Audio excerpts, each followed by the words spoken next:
Hi all, അസ്സലാമു അലൈക്കും. Welcome back to റിന്യൂസ് വ്ളോഗ്. എന്തൊക്കെ എല്ലാവരും വിശേഷങ്ങൾ? ഇന്ന് ഞാൻ പുതിയൊരു റെസിപ്പി ആയിട്ടാണ് വന്നിട്ടുള്ളത്. ഒരു ഈവനിങ് സ്നാക്സിൻ്റെ റെസിപ്പിയാണ്. ക്രിസ്പി ആയിട്ടുള്ളൊരു റെസിപ്പിയാണ് കേട്ടത്. നമുക്ക് കുട്ടികളൊക്കെ സ്കൂളിൽ വിട്ട് വരുമ്പോഴത്തേക്കും നമുക്ക് കഴിക്കാൻ കൊടുക്കാൻ പറ്റുന്ന ഒരു ക്രിസ്പി ആയിട്ടുള്ളൊരു റെസിപ്പിയാണ് കേട്ടോ. അപ്പോൾ ഇതെങ്ങനെയാണ് ചെയ്തെടുക്കുന്നത് നോക്കാം. അതിനായിട്ട് ഞാനിതേ 10 സ്ലൈസ് ബ്രെഡ് എടുത്ത് വെച്ചിട്ടുണ്ട്. പിന്നെ ഞാൻ ഏകദേശം 1.5 വലിയുള്ളി കട്ട് ചെയ്തെടുത്തിട്ടുണ്ട്. കുറച്ച് പച്ചമുളക്, ക്യാപ്സിക്കം, മല്ലിയില, വേപ്പില ഇതെല്ലാം ഞാൻ കട്ട് ചെയ്തെടുത്തിട്ടുണ്ട് കേട്ടോ.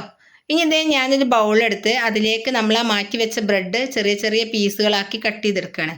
അത് നന്നായിട്ട് തന്നെ നമ്മളത് പൊടിച്ചെടുക്കണം കേട്ടോ. അപ്പോൾ അതേ ഞാൻ ഇതുപോലെ നന്നായിട്ട് തന്നെ പൊടിച്ചെടുത്തിട്ടുണ്ട്.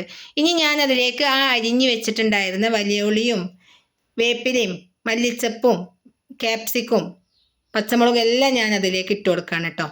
ഇതെല്ലാം കൂടി ഇട്ട് കൊടുത്തിട്ട് നമുക്ക് നന്നായിട്ടൊന്ന് കുഴച്ചെടുക്കണം കേട്ടോ. ആ ഉള്ളിയിൽ നിന്ന് ആ നീരൊക്കെ വരുന്നത് വരെ നമ്മൾ നന്നായിട്ട് തന്നെ അതൊന്ന് കുഴച്ചെടുത്തിട്ടുണ്ട്. ഇനി ഇതേ ഞാനിതിലേക്ക് 3/4 കപ്പ് കടലമാവാണ് ഇട്ട് കൊടുക്കണം കേട്ടോ. കടലമാവ് ഇട്ട് കൊടുത്തിട്ടുണ്ട്. ഇനി ഞാനിതിലേക്ക് 1 ടീസ്പൂണ് ഗരം മസാലപ്പൊടിയാണ് ഞാൻ ഇട്ട് കൊടുത്തിട്ടുള്ളത്. പിന്നീട് ഞാനിതേ ഇതിലേക്ക് 1 ടീസ്പൂണ് ഉപ്പ് ഇട്ട് കൊടുത്തിട്ടുണ്ട്. ആവശ്യത്തിനുള്ള ഉപ്പ് ഇട്ട് കൊടുത്തിട്ടുണ്ട്. പിന്നെ കുറച്ച് ഫുഡ് കളറും റെഡ് കളർ ചേർത്ത് കൊടുത്തിട്ടുണ്ട് കേട്ടോ. ഇതെല്ലാം കൂടി നമുക്ക് നന്നായിട്ടൊന്ന് തിരുമ്മി കുഴച്ചെടുക്കാം. കടലമാവിലൊക്കെ എല്ലാം പിടിക്കുന്ന രീതിയിൽ തന്നെ നന്നായിട്ട് തിരുമ്മി കുഴച്ചെടുത്തതിന് ശേഷം ഞാനിതിലേക്ക് നമ്മൾക്ക് കുഴച്ചെടുക്കാൻ ആവശ്യത്തിനുള്ള വെള്ളം ഞാൻ ഒഴിച്ചു കൊടുക്കുന്നുണ്ട് കേട്ടോ. നമ്മൾ ഒന്നിച്ച് തന്നെ വെള്ളം ഒഴിച്ചു കൊടുക്കരുത്. കുറേശ്ശെ ആയിട്ട് വെള്ളം ഒഴിച്ചു കൊടുത്ത് നമ്മളിത് ഈ ഒരു പരുവത്തിലാണ് നമ്മൾ കുഴച്ചെടുത്തിട്ടുള്ളത്.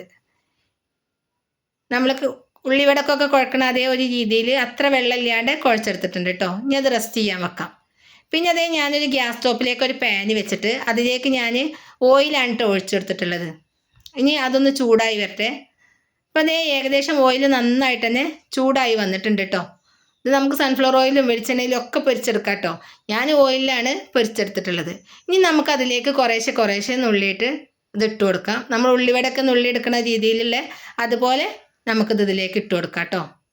പക്ഷേ ഉള്ളിവട അത്രയൊന്നും വെള്ളം വേണ്ട. ഇത് വെള്ളം കുറവേ നമ്മൾ എടുക്കാൻ പാടുള്ളൂ, ബ്രെഡ് ആയതുകൊണ്ട് തന്നെ.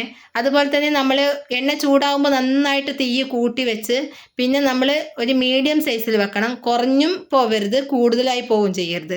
കൂടുതലായിട്ടുണ്ടെങ്കിൽ നമ്മളുടെ ഈ പൊക്കവട പെട്ടെന്ന് തന്നെ കരിഞ്ഞു പോവും. കാരണം ബ്രെഡാണല്ലോ, പുറകുവശം നന്നായിട്ട് കരിയും ചെയ്യും, ഉൾവശം വേവും ചെയ്യില്ല. നമ്മൾ കുറച്ച് വെച്ചാലോ എണ്ണ നന്നായിട്ട് കുടിക്കുകയും ചെയ്യും. അപ്പോൾ അത് കാരണം നമ്മളൊരു മീഡിയം സൈസിൽ തന്നെ ഇത് വെച്ചിട്ട് നമ്മൾ ചെയ്യണം കേട്ടോ. അപ്പോൾ അതേ ഇതെല്ലാം ആയിട്ടുണ്ട്. ഇനി നമുക്കിതെല്ലാം ഓരോന്നായിട്ട് മറിച്ചിട്ട് കൊടുക്കാം.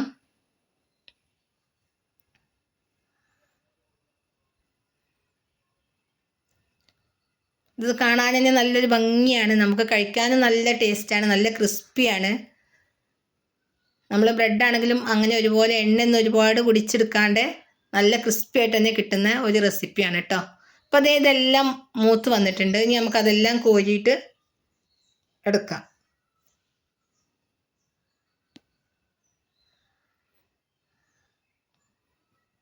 അപ്പം കണ്ടില്ലേ, കാണാൻ തന്നെ നല്ല ഭംഗിയുള്ളൊരു, കഴിക്കാനും നല്ല ടേസ്റ്റുള്ളൊരു റെസിപ്പിയാണ് കേട്ടോ. ഇനി നമുക്ക് അടുത്തതും ഇതുപോലെ ഇട്ടിട്ട് നമുക്കത് പൊരിച്ചെടുക്കാം.